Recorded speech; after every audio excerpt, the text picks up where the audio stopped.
내 길을 만난 듯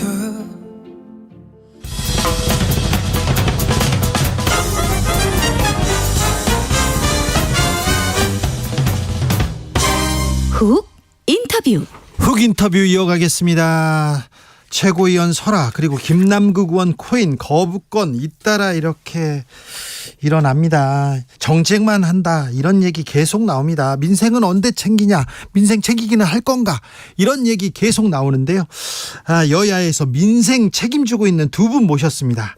자, 한번 따져보겠습니다. 국민의힘 민생특위 민생 119의 배준영 의원 어서 오세요. 네, 안녕하십니까. 더불어민주당 을지로위원회 박주민 의원 어서 오세요. 예, 안녕하십니까. 네. 배준영 의원 어깨가 무겁습니다. 국민의힘 뭐 하고 있냐, 대통령 뭐 하고 있냐, 민생 정책 내놓고 있냐 이렇게 물어봅니다. 네. 예. 먹고 사는 문제가 제일 중요한 거 아니겠습니까? 네, 그럼요. 네, 그래서 그 모두 고르게 잘 살게 하는 게 말하자면은 이 정치의 목표라고 생각이 되는데요. 네. 저희 특위는 민생 특위를 구성을 해서 네. 뭐 부동산 금융 분과 뭐 농어촌 분과 입법 정책 분과 이렇게 나누고 저는 그 소상공인 분과를 맡고 있습니다. 네. 그래서 저희 특위에서는 이런 그 경제 관련 국회의원뿐만 아니라 편의점 주인, 네. 농부, 뭐 네. 청년 사업가, 경제지 기자, 경제 일선에 계신 분들이 다 의견을 모아서 네. 119니까 가서 부를 거야 되지 않겠습니까? 네. 그래서 많은 의견을 접수를 하고 현장에 가서 문제점을 들은 다음에 네. 해결책을 제시하는 것을 그 목적으로 하고 있습니다. 소상공인 자영업자 비중이 크지 않습니까? 우리나라는 네, 네, 특별히 의원님 힘을 써주셔야 됩니다. 네. 예. 자, 을지로위원회는 뭐 하고 있습니까, 박주민 의원? 을지로위원회는 이제 10년 된 당 기구예요. 그러니까요. 예, 그동안 이제 여러 현장에서 나온 민원 사항을 방금 네. 말씀하셨던 것처럼 저희도 비슷하게 해결하고 거기에 덧붙여서 이제 정책적인 과제 같은 경우도 선정을 해서 추진하는데 네. 가장 최근에는 이제 전세 사기 피해자를 위한 네. 지원특별법을 을지로위원회 차원에서 발의를 해서 예. 여러 논의들을 좀 하고 있고요. 그 외에 하반기에는 뭐 플랫폼을 통한 네. 거래에 있어서의 불공정이라든지 이런 것들을 개선할 수 있는 온라인 플랫폼법 네. 이런 것들을 좀 열심히 추진해 보려고 하고 있습니다. 전세 사기 이거 이 불부터 꺼야 되는데 배준영 의원님 전세 사기 특별법 전세 사기에 대한 대책 국민의힘 내놓습니까? 예. 그래서 내놓았어요? 저희 지금 그 소위에서 지금 민주당과 열심히 토의를 하고 있고 예. 이게 빨리 결정이 돼야지 이 피해를 받은 피해자들이 마음 놓고 이제 일상으로 복귀할 수 있지 않겠습니까? 예. 그래서 전세 사기는 정말 중범죄고요. 예. 오늘 수도권에서 1139채 무자본 갭 투기를 하면서 전세를 놓다가 보증금을 돌려주지 않은 그 빌라왕이 있습니다. 예. 빌라 사기왕입니다. 예. 그 주요 공범들이 구속됐는데 네.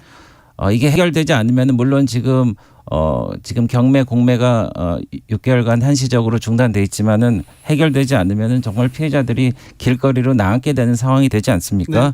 그래서 저희 정부는 피해자가 안정적으로 거주를 계속하려는데 주안점을 두고 정말 모든 대책을 다 내놓고 있습니다. 정부에서 대책을 좀 내놓기는 했어요. 과거에 비해서는 좀 이게 조금 도움이 될 만하다. 그런데 근본적인 대책은 아니다. 이런 얘기 나옵니다. 네, 사실은 이제 뭐 이런 상황에서 이제 막 탓을 하기보다는 좀 건설적인 대화를 하는 게 맞긴 맞지만 네. 마침 질문을 주셨으니까 좀 말씀을 드리면 사실 이제 초기에 정부는 대책을 좀 안 내놓는 그런 상황이었죠. 그러다가 이제 극단적 선택을 하시는 분들이 나오고 사회적 비난이 높아지자 이제 대책을 내놨는데 굉장히 좀 제한적이었고 최근까지도 이 전세 사기 피해자분들이 가장 원하는 게 전세 보증금을 일부라도 좀 반환받는 거거든요. 예.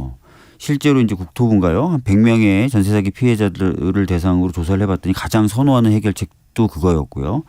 근데 이 전세 보증금 반환 부분에 대해서는 아직까지 정부나 여당에서는 별다른 입장을 내놓지 않고 있고 방금 그 배 의원님께서 말씀하신 대로 이제 매입을 해서 임대를 놔서 살게 하든지 아니면 본인이 그 주택을 살 수 있게 하든지 해서 거주하는 데만 주로 이제 방점을 찍어서 이제 해결책을 내놓고 있는 상황입니다.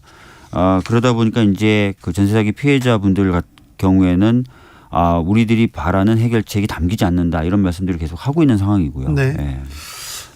노동 문제도 좀 여쭤보겠습니다. 건설 노조 분신 사망 사건이 있었어요. 근데 이 관련해서 박주민 의원이 원희룡 장관 비판했더라고요. 네, 사실 이제 최근에 이제 조선일보 기사가 하나 나왔어요. 예. 그러니까 그 양해동 분이 이제 분신하는 현장에 네. 다른 이제 노조 간부가 있었는데 분신 상황을 말리지 않았다라는 이제 보도인데 실제 이제 그 나중에 한겨레나 이런 다른 매체가 확인을 해봤더니 상황이 그런 상황이 아니었다는 네, 것이지 네, 않습니까? 그리고 또 그 조선일보의 경우에는 이제 그 빈소에 민주노총 관련자만 그 상주처럼 기재가 돼 있었다라는 보도도 있었는데 저는 이제 첫날부터 갔었는데 양혜선이라고 그 네. 형님분이 같이 공동 상주셨어요. 예. 근데 이제 그런 기초적인 사실관계도 좀 맞지 않는 그런 보도였는데 거기에 반응을 해서 이 노동자분의 죽음에 대한 어떤 의미나 이런 것들을 굉장히 왜곡할 수 있는 그런 글을 원희룡 장관이 썼더라고요. 그래서 네. 그런 식으로 접근하는 것은 전혀 이 문제 해결에 도움이 되지 않는다라고 뭐 저도 이제 SNS에 글을 네. 썼죠. 예. 그거 관련해서 근데 좀 그 설명을 필요로 하는 부분이 있는 것 같습니다. 네. 저도 그 사진을 보고 정황에 대한 설명을 들었는데 네. 그 좀 이상하단 말이죠. 이 자살을 방조했다고 혐의를 받고 의심을 받는 분이 되게 이상해요. 그 모 방송사 기자에게 그런 자살 사건이 일어나기 전에 전화를 해서 무슨 일이 벌어질 거다라고 얘기를 했고 또 그리고 그 불이 확 활활 타오를 때 당연히 불을 꺼야 될 텐데 꺼야죠. 딴 데를 쳐다보면서 전화를 했는데 나중에 112에 알아보니까 그게 112에 전화한 것도 아니 119 전화한 것도 아니에요. 그리고 이 소화기를 들고 나타난 사람이 그 뭐 방송사 기자가 들고 나타났단 말이죠. 그래서 이런 정황을 물론 뭐 어느 분이 이거에 대해서 고발을 했다고 하니까 사실관계를 규명하지 않으면은 정말 좀 이상한 일일 것 같다는 말씀을 드리고요. 그리고 아까 우리 그 진행자님이 충분한 시간을 주신다 그래서 네. 아까 제가 조금 못다한 말씀이 있는데 네. 그 국토부에서 인천 미추홀구 피해 분석 결과를 보니까 오늘 대책이 그 임차권 등기를 마친 임차인도 지원 대상에 포함하고 그리고 보증금 여건도 4억 5천만 원까지 확대하면은 대부분 피해 임차인이 다 적용을 받게 됩니다. 그리고 이게 전세 사기라는데 사기라는 것은 누구를 고의로 속이는 거란 말입니다. 예, 그러니까 예. 일부러 전세금을 떼어먹으려고 작심하고 온 사람들이에요. 네네. 근데 그런 거를 이제 가리지 않고 이제 그 느슨한 형태로 전부 지원하게 되면은 결국 그 국민들 세금 아닙니까? 국민들 세금을 그렇게 엄격하지 않은 기준으로 주게 되면은 그거는 국민들이 원하지 않는 상황일 겁니다. 박주민. 지금 이제 배 의원님께서 말씀하신 건 이제 피해자 범위 관련된 부분입니다. 전세 사기 피해지원법 관련된 부분에서 말씀해 주셨던 것은 그러니까 피해자를 어떤 요건을 갖춘 사람을 피해자로 볼 것이냐에서 보증금 기준이나 이런 것들을 이제 말씀하신 거고 제가 아까 말씀드렸던 것은 피해자 기준에 대한 부분이 아니라 피해자에 해당된다고 판단됐을 때 어떠한 구제책을 내놓느냐 부분에서 네. 전세 보증금 반환 이런 그 지원 대책도 마련을 해야 된다라고 말씀을 드렸던 거예요. 예. 예, 그래서 네. 그 부분은 좀 아까 배 의원님이 약간 좀 착각을 하시고 지금 말씀을 하시는 것 같고. 아니 그러니까 저는 이 두 네. 가지를 다 망라해서 말씀드린 겁니다. 네. 마지막에 말씀드렸다시피 이 사기라는 범주에 예를 들어서 역전세라든지 갭 투기를 실패해서 한 예라든지 그런 것까지 이제 전세 사기의 범주에 다 넣어서 그렇게 보증금을 국가에서 뭐 보증을 하고 내준다거나 아니면 채권을 인수한다거나 일부를 내준 다음에 그거에 대해서 다른 사기 사건들과 똑같은 범주에서 다루지 않고 그것만 우선적으로 한다고 그러면은 이 법적인 형평성이 맞지 않는다는 말씀을 제가 드리는 겁니다. 그러니까 지금 얘기하시는 부분도 계속 쟁점이 돼서 이제 국토부 소위에서 다뤄지고 있는 건데요. 처음부터 이제 정부는 사실 피해자의 범주를 전세 사기라는 것에 의해서 완전히 그 범죄로 인정될 수 있는 부분에 대한 피해자들 이런 네. 부분들만 지원하겠다고 지금 얘기를 하고 있었던 거예요. 근데 사실 그렇게 되면은 이제 피해자라는 것을 입증하기 위해서 그럼 뭐 수사가 진행돼야 되냐 아니면 재판의 결과까지 나와야 되느냐 그런 얘기들이 계속 있어 왔던 거고 네. 그러면 사실상 이제 그 지원 대상이 되는 피해자의 범위가 굉장히 좁아지는 문제가 오히려 발생을 해서 예. 그 부분에 대해서는 이제 소위에서 계속 얘기해서 사실 여야가 거의 합의가 돼서 어느 정도 넓어진 부분이 있는 거고요. 예. 그 부분에 있어서 이제 더 지금 쟁점이 되는 것은 아까도 말씀드렸지만 이제 보증금 반환 부분인데 그 부분을 하면은 뭐 세금 낭비다 이런 식의 지금 주장을 좀 하시는 것 같아요. 그런데 그 반환 채권을 자체를 좀 매입하는 방식으로 하는 거거든요. 매입하는 방식으로 하기 때문에 이후에 이제 시장 상황에 따라서 그 부분이 충분히 회수가 될 수도 있는 것도 있는 거고 하기 때문에 이것을 전부 다 세금 낭비다 이렇게 보시는 것은 좀 안 맞는 부분이 있다는 말씀 좀 드리겠습니다. 글쎄 그 채권을 매입해서 한다는 것도 결국은 정부의 부담이고요. 그리고 이제 예를 들어서 역전세라든지 이 갭투기 실패 같은 경우도 이제 정부에서 보증금을 일부 내줘야 되지 않나 이런 취지로 말씀하시는 것 같은데. 아니 그게 아니라 근데 그런 경우가 있습니다.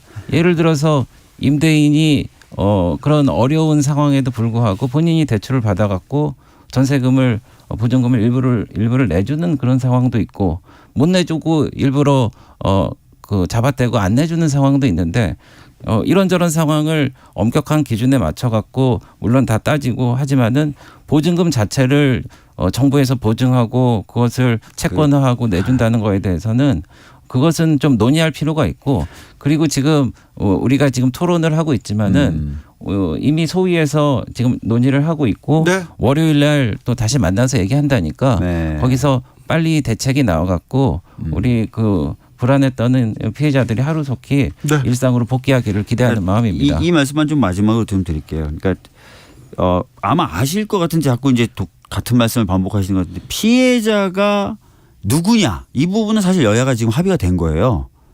그러니까 지금 말씀하셨던 그 어떤 역전세라든지 이런 것들이 다 포함되는 건 아니고 예. 그래도 어떤 사기성이 좀 있는 케이스들 중심으로 그 피해자들을 정하는 것에 대해서는 여야가 합의가 다 된 거예요. 네. 근데 지금 이제 남은 부분은 그 대책 관련된 부분인데 피해자들의 다수가 전세 보증금 반환을 원하고 계신 거고 아까 말씀드렸던 대로 채권을 매입해서 채권을 갖고 있는 상태가 무조건 다 돈을 공중으로 날리는 게 아니지 않습니까? 채권이라는 자산을 획득하는 거고 이후 시장 상황에 따라서 그 부분은 보전받거나 다르게 평가받을 수도 있는 것이고 네. 하기 때문에 그 부분을 전부 다 세금 낭비 뭐 세금을 그냥 공중에 버리는 것 이렇게 말씀하시는 건 좀 맞지 않다라고 말씀드립니다. 이 문제는 여기까지 할까요? 예, 알겠습니다. 다른 이슈로 넘어갈까요? 네. 간호법은 어떻게 하실 거예요? 배준영 의원님 이제 국회로 다시 넘어왔습니다. 네. 우리 간호사님들 정말 그 헌신적이고 업무에 최선을 다하는 자랑스러운 분들입니다. 네. 그리고 코로나19를 우리가 넘어섰는데 우리 간호사님들이 없었으면 덕분이었죠. 불가능했을 거라고 네네. 생각을 합니다. 그런데 지금 뭐 법 체계가 잘못된 것이고 이것을 바로 잡아야 되는 문제에 직면을 해서 이제 의견이 갈리는 것이죠. 그래서 예를 들면은 불가피하게 그 수술 보조나 또 야간 당직대 처방 등 뭐 의료 행위를 하는데 저는 근본적으로는요 의사를 늘리거나 아니면은 뭐 이번처럼 그 법 개정을 통해서 바로 잡아야 된다는 것은 그 이견이 없는 것 같습니다. 정부 여당도 그거 생각하고 있죠. 네, 의사가 부족하고 응급의료 시스템도 부족하고 여러 체계를 좀 개혁해야 되는 건 맞죠. 그렇습니다. 저 네. 같은 경우에는 특히 뭐 서해 5도를 지역구로 하고 있기 때문에 네. 의사 선생님들이 부족하단 말이죠. 병원도 있어야죠. 거기 공공의료도 확충하고요. 그래서 저는 그런 면에서는 개인적으로 그렇게 생각을 하는데 다만 이것을 어떻게 할 거냐 하는 겁니다. 그래서 지금 간호법을 이제 새로 만들려고 제정법을 하려고 하고 있는데 물론 새롭게 만들어 갖고 이런 문제들을 해결할 수도 있지만은 지금 의료법 체계가 있는데 현재 만드는 간호법 31개 조항 중에 24개가 의료법과 그대로입니다. 7개 정도만 이제 새롭게 나오는 건데 그래서 그거를 지금 50만 대 100만의 싸움이라고 그러는데 간호법을 지지하는 분들 50만, 지지하지 않는 분들 100만 이렇게 편가르기 해갖고 의료 시스템이 파업이라든지 태업이라든지 준법 투쟁이라든지 이런 걸로 무너지게 하는 상황은 국회가 제대로 일을 하지 못하는 겁니다. 네.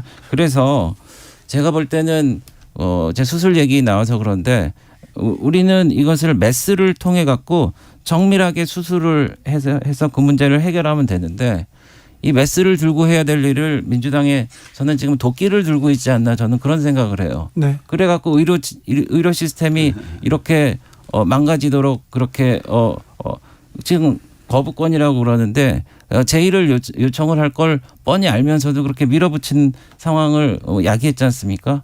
근데 보십시오.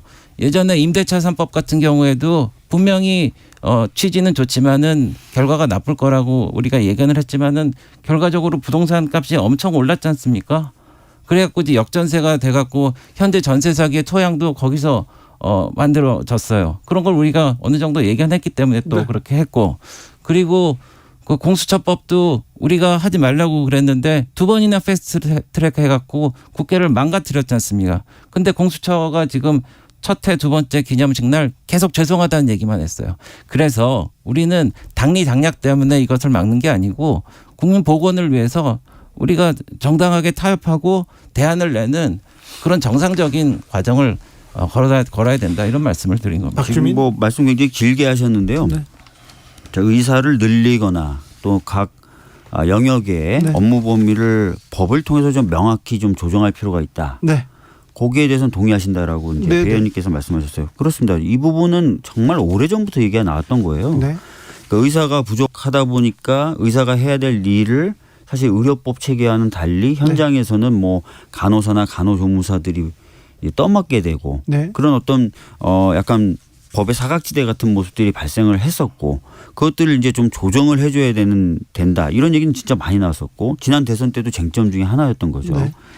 그래서 뭐 지금에서야 뭐 국민의힘 같은 경우에 뭐 본인 대선 공약이 아니었다 뭐 이렇게 얘기하지만 실제로 보니까 그 당시 이제 원희룡 정책본부장 육성도 다 나오더라고요. 이게 네. 다 후보가 직접 결정한 사안이고 공약 맞다 이렇게 하는 육성도 다 나오던데 어찌됐든 간에 저희들이 봤을 때는 이제 양당 모두 다 인정했었던 입법 과제이자 공약이고 정책이었지 않습니까? 그래서 이제 추진이 돼야 되는 건데 사실은 이제 이 과정에서 지금 뭐 여당에서는 야당이 뭐 편가르기를 했다라든지 뭐 도끼를 휘둘렀다 이런 식으로 표현하는데 실질적으로 야당도 이제 보건복지위에서 논의될 때 참여를 하셔서 논의를 하셨었고 본회의에 계류 중일 때도 의장이 여러 차례 이제 그 기간을 연장하면서 정부와 여당에서 안을 가지고 올 것을 요구를 했었어요.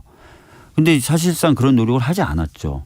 근데 그런 상태에서 이제 결과적으로 통과가 되니까 그 다음에 이제 거부권이라는 것을 행사했는데 사실상 그렇게 보면 도끼를 휘두른 거는 정부와 여당이죠. 네. 미세 조정할 기회나 이런 것들을 틀림없이 드렸는데 서로 도끼를 휘둘렀다고 주장합니다. 그래서 어차피 지금 그 제2요구 거부권 행사한 마당에 다시 이제 표결을 하지만 아마 안 되겠죠. 200석이 필요하니까 사실상. 그러니까 다음에 이제 저희 당은 다시 한번 발의를 해서 논의를 하겠다는 거 아닙니까? 이 과정에서라도 좀 여당이 네. 좀 책임 있는 자세로 좀 임해서 같이 논의를 했으면 좋겠다는 말씀 드리겠습니다. 배준영 의원님. 네.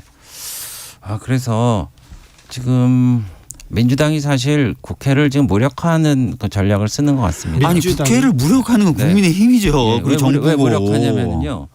저희가 그 사실상 정부가 시작하면은 저희가 처리해야 될 법안이 있습니다. 지금 정부가 2월까지 국회에 제출한 133건의 법률안 중에 그 20건을 불과하고는 없어요. 근데 민주당은 아까 말씀드렸다시피 간호법도 그렇고 양곡관리법도 그렇고 충분한 합의가 더 필요함에도 불구하고 밀어붙이고 제2요구권이 발동될 거라는 걸 알면서도 밀어붙이고 지금 방송법 개정안도 직회부 했지 않습니까? 그리고 연소득이 1억이 넘는데도 불구하고 학자금 무이자 대출이 가능해지는 대학생 학자금 무이자 대출법을 교육에서 단독 처리했는데 그러면은 고등학교 나오고 이런 분들은 뭐 대출 관련해서 어떻게 합니까? 그리고 소상공인 이분들보다 훨씬 더 낮거나 이제 없는 이자율로 하자고 그러는데 그거는 공정하지 않다고 얘기하는 겁니다. 저희는. 일단은 뭐 간호법 관련해서 아까 말씀을 드렸고요. 국회에서의 시스템은 사실은 이제 두 가지인 거죠. 첫 번째는 여야가 합의해서 처리하면 가장 좋습니다. 저 합의해야죠. 예, 협의를 거쳐서 이제 합의해서 처리하면 제일 좋죠.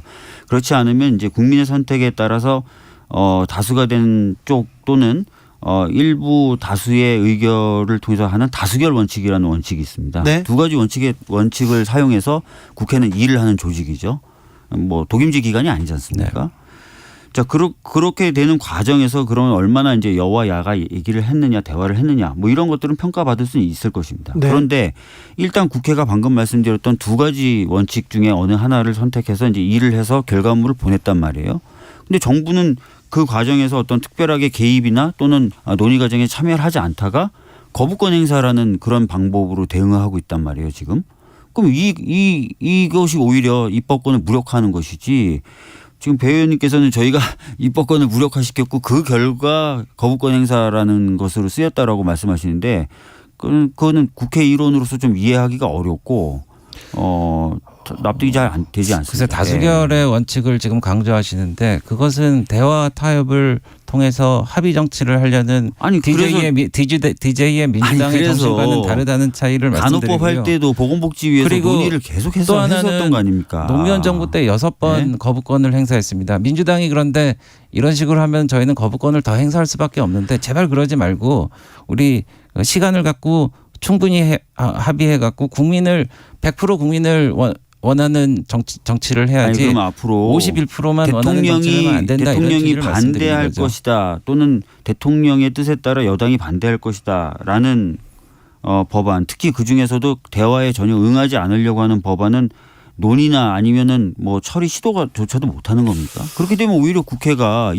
입법부가 네. 행정부 밑으로 들어가는 거죠. 지금 정치 협치가 사라졌다는 말은 나옵니다. 대통령이 거부권을 남발하는 것은 바람직하진 않죠. 그런데 이 대통령이 거부권을 남발하는 겁니까? 국회가 거부권을 유도하는 겁니까? 배준용 의원님. 글쎄 충분한 국회에서 협의 없이 밀어붙인 다음에 그 법률안을 통과시키는 방법이 뭐 예사롭지가 않지 않습니까? 국회 선진화법을 무력화시켜서 안건 조정이도 맘대로 그 고스톱 하듯이 그 사람을 넣고 빼고 한 다음에 결국은 직회부 한 다음에 거부권을 하도록 이렇게 하는데 앞으로 그러면 안 된다는 걸 말씀드리고요. 이 얘기가 좀 길어졌는데 다음 주제로 좀 갔습니다. 그럴까요? 네. 네.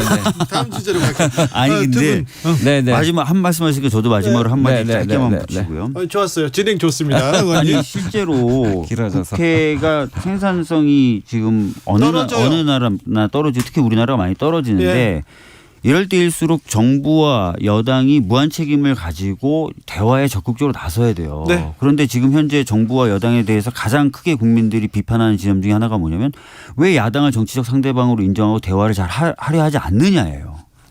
지금도 지금 배 의원님은 계속해서 그 말씀하시는 게 책임을 지고 있어서 뭔가 더 대화를 하려고 하고 뭔가 더 얘기하려고 하는 여당의 입장보다는 그냥 탓을 좀 하시는 것 같잖아요. 그래서 이런 식으로 하면 사실 국정이 돌아갈 수 없거든요. 정권은 잡고 정권은 잡고 정부 여당에서 주체적으로 조금 노력해야 되는데 어찌 풀어나갈지 좀 지켜보겠습니다. 다음 주제로 가기 전에 두 분 광주 다녀오셨습니까? 네, 다녀왔습니다. 배준영 의원님 언제 다녀오셨어요? 그러니까 오늘 오전에 특별 열차 타고 갔다 오셨군요. 네, 갔다 오고 지난번 작년에도 다녀오고. 네. 어떠셨어요? 그리고 5.18 기념식장에서 애국가를 4절 부르고 임을 향한 행진을 같이 손잡고 불렀습니다. 그래서 5.18과 광주에 대한 우리 진심은 네. 정말 그 변치 않다는 것을 말씀을 드립니다. 임을 네. 위한 행진곡을 부르더라고요. 네, 뭐 작년에도 부르지 않으셨나요? 네. 행진곡 부르셨고. 박주민 의원 어떠셨어요 이번에 광주에? 저는 오늘 광주는 못 가고요. 네. 서울에서 있는 5.18 기념행사에 갔다 네. 왔습니다. 네. 예. 자, 어떤 얘기 다음 주제로 넘어가자는데 다음 주제가 김남국 의원 주제였어요. 그렇기 때문에 좀 배준영 의원이 좀 자신 있게 좀 넘어가자고 하신 것 같습니다. 자, 배준영 의원님 네. 이 문제는 어떻게 해결해야 됩니까? 간단합니다. 네. 자금 출처 밝히고요. 예. 그리고 김남국 의원께서 공개되지 않은 정보를 활용했나 그리고 입법권을 통해서 사익을 위해 남용하지 않았나 이것만 보면 되고요. 네.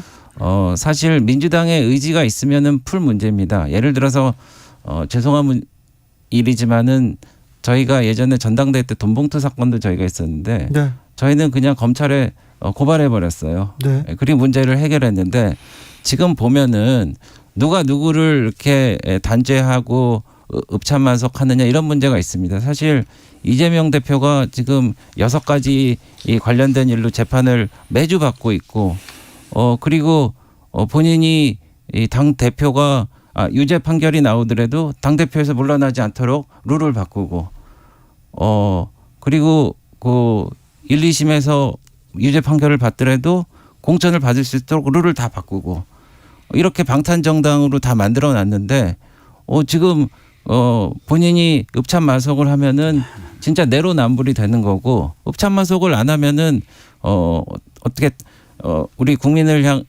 향한 그 정당주의 정책에서 책임을 해태하게 되는 거죠.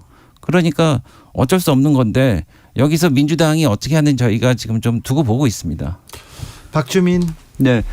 김남국 의원에 대해서는 이제 알려진 바로는 작년 초부터 검찰이 수사를 하고 있다는 거지 않습니까? 네. 그럼 작년 초부터 수사를 하고 있고 지금 그러면 1년째 수사를 하고 있는 건데 네. 뭐 수사 결과를 통해서 지금 방금 배 의원님이 밝혀져야 된다고 했던 부분들 뭐 자금 출처라든지 미공개 정보를 사용했는지라든지 또는 로비 같은 것을 받아서 사익 추구를 했는지 이런 것들은 아마 밝혀지겠죠. 있다면 네. 밝혀지겠죠. 그런 것들에 대해서 그런 것은 결에 따라서 이제 처리가 되면 될 것 같고요. 그렇게 말씀하시면서 또 이제 저희 그 당원이나 당규 바뀐 과정에 대해서 문제제기를 또 같이 해주셨는데, 한 주제에 대해서 공격 3포인트를 지금 하셨어요. 그러니까 최근에 저도 이제 그런 질문을 많이 받아요. 1심이나 2심에서 유죄 판결이 나와도 공천을 받을 수 있도록 룰을 바꾼 거 아니냐라고 했는데 제가 이제 그 과정에서 참여했던 분들로부터 직접 설명을 들었더니 그게 아니라는 거예요. 그러니까 지금도 뭐 1심, 2심 유죄 판결뿐만 아니라 수사를 받는다든지 또는 의혹이 제기된다 그러면 정밀 심사를 다 해요. 네. 그러니까 무슨 자료 같은 거 다 갖고 오라 그러고 해명해봐라. 수사 받거나 그러면 수사 관련된 기록이나 이런 거 다 제출받아서 정밀 검토를 하는데 현재 있었던 문구 자체가 마치 1심이나 2심에서 유죄를 받아야만 정밀 심사하는 것처럼 오해를 받을 수 있어서 정밀 심사의 대상 범위를 오히려 늘리기 위해서 문구를 이렇게 바꿨다는 거예요. 예. 실제로 그래서 읽어보면은 정밀 심사 정밀 심사가 다 가능하도록 되어 있기 때문에 마치 1심에서 2심, 1심에서 2심, 유죄 나와야만 뭔가 심사를 받는 것처럼 해석되진 않는다는 거예요. 알겠습니다. 그 예. 문제는 알아들었어요. 그런데 김남국 의원 문제는 네. 검찰에서 조사를 하고 있다. 1년 이상 조사하고 있으니 그 검찰에서 진위 여부를 가릴 거라고 이렇게 얘기하는데요. 네. 그런데 검찰에서 1년째 그리고 내년에도 안 하면 어떻게 합니까? 그래서 당 차원에서 나서서 우리가 선제적으로 조사해서 이렇게 처리를 하겠다 이런 얘기를 했잖아요. 그래서 당 차원에서 이제 조사를 하려고 했는데 탈당이 된 거 아닙니까? 네. 탈당이 된 이상 이제 당에서 뭘 하기 어려우니까 그래서 생각한 게 이제 윤리위에 우리 당도 그 김남국 의원을 제소하자. 그래서 예. 제소가 된 거지 않습니까? 그래요. 예. 당 차원에서는 그러면 조사를 할 수 없으니 지금 현재까지 제출된 자료를 가지고 뭐 조사를 더 한다면 더 할 수는 있겠죠. 그리고 아마 김남국 의원에게 동의를 구해야 되겠죠. 왜냐하면은 정보나 이런 것들을 보려면 동의를 좀 받아야 된다 그러더라고요. 그런 협조 요청을 통해서 조사나 이런 것들은 하려면 할 수는 있겠죠. 예. 제가 좀 너무 관심이 많은지 모르겠는데 민주당 당규를 보니까요. 탈당해도 조사를 할 수 있습니다. 그러니까 탈당해서 조사를 할 수 있고 받을 수 있는데 네. 제가 볼 때는 의지가 없는 것 같아요. 왜냐면은 그건 아니고요. 또 이재명 대표의 어떻게 보면은 분신 같은 분입니다. 김남국 의원이 뭐 박주민 의원님도 잘 아시겠지만은 분신까지는 아니어도 측근은 맞죠? 측근은 맞고요. 그리고 이재명 대표가 근래에 이 가상 자산이라든지 이런 거에 관련해서 굉장히 좀 호의적인 발언을 하고 그래서 그거에 대해서 당내에서도 좀 조심하시라고 이런 반대 의견이 있었던 걸로 알고 있는데 이게 P2E 관련된 겁니다. Play to earn. 예전에 그 바다 이야기 사건도 있었지만은 얼마나 많은 분들이 그런 사건으로 인해 갖고 몰락하고 뭐 자살하기도 하고 그랬지 않습니까? 그래서 저는 이게 조국 사건보다 더 악성이라고 보는 게 조국 전 법무부 장관 같은 경우에는 예를 들어서 무슨 학교 관련된 비리가 있고 뭐 있다고 그래도 거기에서 밀려난 몇몇 사람들이 손해를 봤지만 이 같은 경우에는 이거 보세요. 김남국 의원이 작년 1월 말에 새벽에 빗썸, 업비트, 클립으로 12시간 동안 40억 원 이상을 송금을 했고 업비트가 자금 출처 조사를 요구를 해서 이제 이상 거래로 해서 했다는데 그러면은 가재 붕어 개구리는 손해 보고 피해 있고 실망해 갖고 자살하고 이렇게 사전 정보를 혹시 알았는지 모르는지는 모르겠습니다만은 알지 않으면은 이렇게 몰빵하지 않았을까 하는 그런 뭐 의심이 될 수 있을 텐데 그래서 저희가 이제 명명백백하게 밝혀야지 민주당의 미래를 위해서도 좋을 거다 이런 생각. 명명백백하게 민주당이 네. 안 밝히는 게 네. 국민의힘한테는 유리하잖아요. 글쎄요, 근데 저는 밝혔으면 좋겠습니다. 네. 명명백백하게 이제 밝혔으면 좋겠고요. 그래서 이제 검찰 수사나 이런 부분을 저희들이 지켜보겠다고 한 거고 동시에 윤리위 제소라는 방법도 쓴 거고요. 당 차원의 조사는 뭐 필요하다면은 논의를 통해서 할 수 있다고 봅니다. 네. 근데 아마 매우 제한되겠죠. 하지만 뭐 그래도 매우 제한되더라도 뭐 민주당에서 빨리 그래서 해야 된다면은 그 논의해서 이제 할 수도 있다고 봅니다. 예. 저는 뭐 그걸 꼭 하지 말자 또는 하면 안 된다는 입장은 전혀 아니고요. 예. 자, 그리고 잠깐 얘기하시면서 뭐 이재명 대표가 가상자산에 대해서 우호적인 발언을 했다라고 하면서 또 얘기하시는데 지난 대선 때 가상자산에 대한 국민의힘 측 공약을 한번 보시고 말씀하셨으면 좋겠습니다. 굉장히 우호적이니까요. 네. 네, 굉장히 우호적이었으니까 예. 그거 보시고 말씀하시면 될 것 같아요. 아무튼 의원이 회기 중에 그리고 상임위 중에 투자를 하다가 지금 그 국민들이 국민들한테 원성을 사고 있습니다. 지금 김남국 의원은 민주당에서 조사하겠다 그러면 동의하고 지금 따르고 있는 거죠. 탈당했다고 뭐 동의를 안 해주고 그렇지는 않죠. 뭐 만약에 조사를 하겠다면 동의를 할 텐데 조사하겠다는 제가 알기로는 아마 조사가 잠정 중단된 것으로 알고 있어요. 네. 당 차원의 조사는. 알겠습니다. 당 차원에서는 중단됐다. 민주당 의지가 있냐 이렇게 지금 의심을 사는 사람입니다. 국회에서도 뭐 제명을 해야 된다, 뭘 사퇴를 해야 된다 이런 얘기도 있는데 탈당 이후에 민주당에서는 어떤 이 문제를 어떻게 해결하겠다, 어떻게 처리하겠다 이런 얘기가 나옵니까? 그러니까 탈당 이후에 이제 그 신분이라든지 네. 그런 것들에 대한 것을 결정하기 위해서 있는 기구가 윤리특위 아니겠습니까? 네. 당에. 네. 국회에. 네. 그래서 국회 윤리특위에 저희 당 명의로 제소를 한 거죠. 예. 예. 자, 윤석열 대통령 취임 1년 됐습니다. 그리고 김기현 의원은 지금 3개월 됐는데 네. 사실은 네. 국민의힘에서 여러 설화도 있었고요. 최근까지 네. 최고위원들 여러 망언도 있었고요. 그러면서 민생 못 챙긴다, 민생 언제 챙길래 이런 질타는 계속됩니다. 정부 여당이 네. 남 탓하지 말고 책임지고 네. 민생 챙기기, 경제 챙기기 나서야죠. 네. 네. 진행자 말씀이 맞고요. 네. 저희가 매진을 하고 있고 특별히 배준영 네, 의원님 네. 열심히 뛰고 있는데 더 많이 뛰어야 됩니다. 네, 명심하겠습니다. 네. 네. 책임은 정부가 집니다. 그렇습니다. 정부 여당이 집니다. 네. 국민의힘이 네. 이제는 남 탓, 이제는 전 정부 탓 말고 능력을 보여줘야 됩니다. 네. 네. 그렇죠. 네. 그렇게 하겠습니다. 알겠습니다. 자, 깔끔하게. 민주당은 지금 뭐 하고 있냐? 아니 대통령 잘못한다. 그 부정 여론이 이 여론 여기까지 할게요. 민주당 뭐 하고 있냐? 계속 손가락질합니다. 제일 야당으로서 네. 또 많은 의석을 갖고 있는 정당으로서 뭐 민생이라든지 이런 것들을 위해서 할 수 있는 입법 활동이나 이런 네. 것들을 열심히 하겠습니다. 예. 자, 배준영, 박주민, 배준영. 자, 민생 경쟁 어떻게 하는지 저희가 계속해서 묻고 따지고 그러겠습니다. 자, 민생 배틀 어떻게 좀 화끈하게 좀 펼쳐 주십시오. 두 분 감사합니다. 네, 감사합니다. 네, 감사합니다. 교통정보센터 다녀오겠습니다. 유하영 씨.